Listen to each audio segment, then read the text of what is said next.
What's up, everybody? Welcome back to the channel.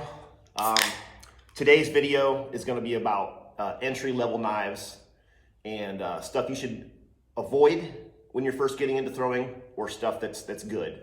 Particularly, we're going to go over what's on Amazon today. About 6 months ago, right before Danger Fest, this company, I think it was R Black. It's a Chinese company that makes really cheap knives, and they sent me like several sets of throwing knives, and they are some of the worst light junk knives I've ever thrown. I did a small review on them, and I was supposed to do a video throwing them, and to be honest, it doesn't matter. I can throw just about anything with the point and make it look good. I didn't want to promote those knives at all, and I told them that in the beginning, like, if you send me knives, I'm going to be honest. I had another Chinese company hit me up, and they sent me these, the JXO JXE. I'll show you a close-up of these here in a minute. And then a friend of mine from high school has been coming over and learning how to throw, and he's kind of getting into it, and he went and bought these Weissing, W-I-C-I-N-G Tomahawks off of Amazon. We're going to talk about both of these, go over some knives that you should maybe purchase, and knives that you absolutely should not purchase from Amazon, because Amazon, if you type in throwing knives, it's overwhelming. There's a lot of shitty knives on there, and there's also a lot of pretty good knives that that are cheap, that'll get you into the sport and won't break the bank. Yeah, let's get into it. I'm gonna go over some stuff on Amazon here real quick.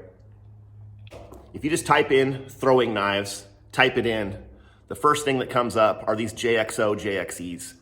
And I'll be honest, man, these are some of the most impressive knives I've ever seen off of Amazon. They are 9 1/4 inches long, 0.2 inches thick, and they weigh 199 grams, which for me, that's the sweet spot. I absolutely love knives that are about that weight. So I've thrown these a couple times. I've thrown this one a few times. I did bend the tip already just a little bit though, filed it back, and it's good. These are 420C stainless steel as well. So they will not rust, but they're a little bit soft. So you gotta watch about hitting other knives and obviously hitting concrete. Just by the look of these, I've seen other people throw these and review these, and I knew that they were gonna be good, and it did not disappoint. The grinds on them are as good as they get. I wish it came down to a little bit more of a false edge here, but the tips are uniform and even. I'm really impressed.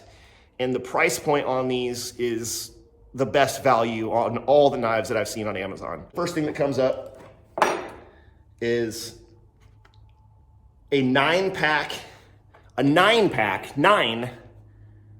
for $59.99. I'm telling you what, dude, these, I wouldn't be surprised if I didn't see someone competing with these. That's how good they are. I'm gonna show you a demonstration after this part of the video, but I'm very impressed, man. They're good. I'll show you here in a minute. Comes with you're paying for the knives, you're not paying for the sheaths. These are just so you don't get poked, basically. These are, about as good a quality as anything coming out of China.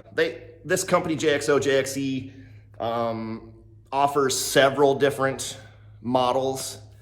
Actually, I saw a friend of mine, Caleb Armstrong, posted a video not long ago saying, do not buy these, and it's the other ones that are similar to those. I still haven't watched the video. I trust his opinion on it, and there's the ones that I'm pretty sure that he was throwing, and I think he broke them. Don't quote me. Stuff you want to avoid. Obviously, that's not a throwing knife. That's not a throwing knife. But anything with multiple holes in it, stay away from. Anything that is painted, green, yellow, red, blue, do not buy it. It's a gimmick. Anything that says zombie hunter or biohazard on it, do not buy it. It's not worth it. Going through here, United Cutlery, that's what I started with. I got all my knives out of a Bud K catalog way back when. And, they're cheap. They're cheap knives, but the Gil Hibben 11-inch Tonto was my absolute favorite. I competed with those, scored expert with them my first tournament. I just want to show you guys some affordable options so you don't have to go in and break the bank. On some, if you're paying for a set of custom knives, you're going to be spending about $300. So what if you buy those and you don't like them, So you don't want to spend all that money on something you don't like. So like, perfect example, colored stuff, junk. Holes in the handle, junk. Oil slick color, jet fuel, junk. This little cold steel here, cold steel makes some really good entry-level knives. I would stay away from that one. It's very thin, very light. These tiny little knives, they look cool, but they're tiny. They're super tiny. There's a Gilhibben. That's not a bad knife, but one of them is $55. So that's a large knife. Oh, sorry, that's a triple set. So that's a pretty good value. I thought that was the one off there. No good, no good, no good. Cold steel torpedo, it's not bad. Sureflight Sport or Pro, that one's excellent. I recommend that one to rotational throwers all the time. Okay, so this knife right here, I am excited. The Rough Rider Bowie, it came back on the site maybe a couple months ago, and for the money, that is the best rotational thrower you can buy. My buddy Taylor Hull competed with those, scored master his first fucking tournament. Highly, highly recommend those. The handle scales are a little bit chintzy, but other than that, for the value, they're excellent. Anything, like I said, anything, if you're an anime fan and you want to buy a kunai for your collection, put on the wall, that's fine. But kunai generally suck. Anything that you'll see on Amazon that is a kunai sucks, unless you get a kunai from a custom knife maker, such as Flying Steel made a good one. Delta to Alpha, my design, the Apex, is a good kunai.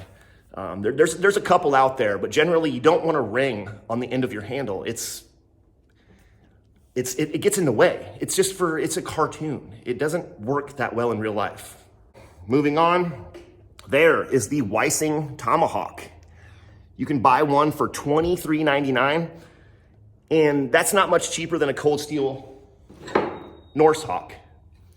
But you can buy these Tomahawks in sets of 2 and 3. So you can get 3 of them for $60, which is hard to beat. And I'm gonna show you the difference between the cold steel and the Weissing here in a moment. Another great option is the Rough Rider Diamond Tip Circus Thrower. Excellent. All these other ones, dive knives suck. I'm gonna go back here.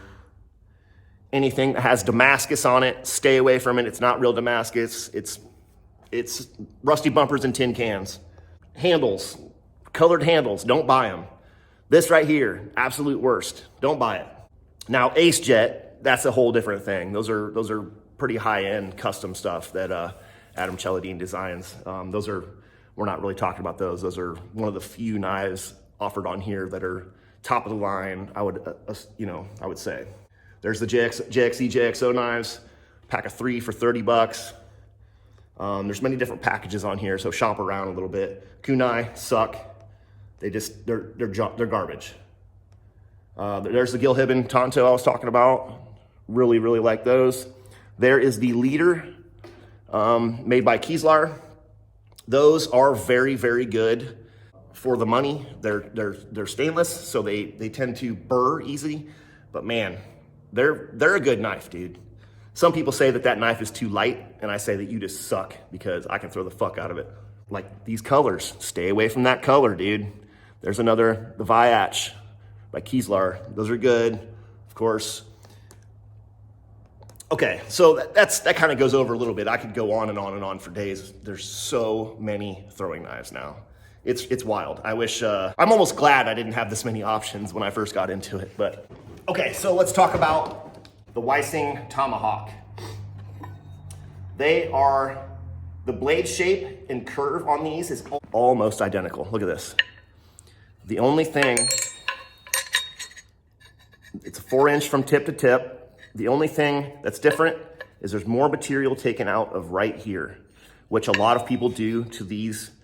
This is a stock one. I just thinned out the edge, but a lot of people take a lot of material out to get more of an aggressive point and also to shave weight. These come pre-cut. It's 14.5 inches from the top of the head to the bottom of the handle. When you buy a cold steel, they come with 22-inch handles, which is way too long for competition. You want to be able to shorten up that handle as short as possible, all the way down to 13 inches, so you can be as close to the minimum lines as possible. Longer handle slows rotation. Now, if I was going to use a Tomahawk for a fighting tool or a chopping tool, I would leave the extra long handle for more leverage. I've thrown this quite a bit. It's really good for the price. As far as I can tell, the head of it and the blade where they meet, it's been welded. As far as I know, the cold steels are all cast. So there's a potential that may break. I mean, you did really have to be beating the shit out of your stuff. And the only other gripe I have about this, since the handles are teardrop shaped, if that point does not line up with your tomahawk head, it'll be twisted this way or this way. And the cold steel one gets them pretty good. This one here, if I line it up straight, it's off to the side a little bit. Now that I don't like, because I'm holding it straight at the camera and it's twisted a little bit. That kind of sucks. Is it that big of a deal? No. I just wish it would be a little bit better, but these are mass produced. And for the price, I mean, this, dude, I don't think it gets better than this, really, in my opinion. Now, these, for the price, they must be churning these out by the thousands. If they're selling 3 or 9 of these for, what did I say, 45, 50 bucks? I can't remember what the price was, but they must be making these for a few dollars to offer them at that price. I don't have a problem with, because this is a fucking good option if you want to get into it. I call this stuff gateway knives. This is cheap stuff to get you involved in the sport. And then later on, if you stick with the sport, then you want to get the better stuff. You want to support the custom knife makers, because they really support the community. And without them, a lot of what we do wouldn't be possible. So we need to continue to support the custom knife makers. Most of them are my friends. I know them very well. And this video is not at all trying to get someone to not buy the good stuff, because it's the good stuff, and they're just made better. And you know, you're helping support a small business. So, okay, shit, this is kind of a long video. I might break this into 2 parts, but part 2 will be me showing you how these knives and tomahawk perform. Thanks for watching. Peace.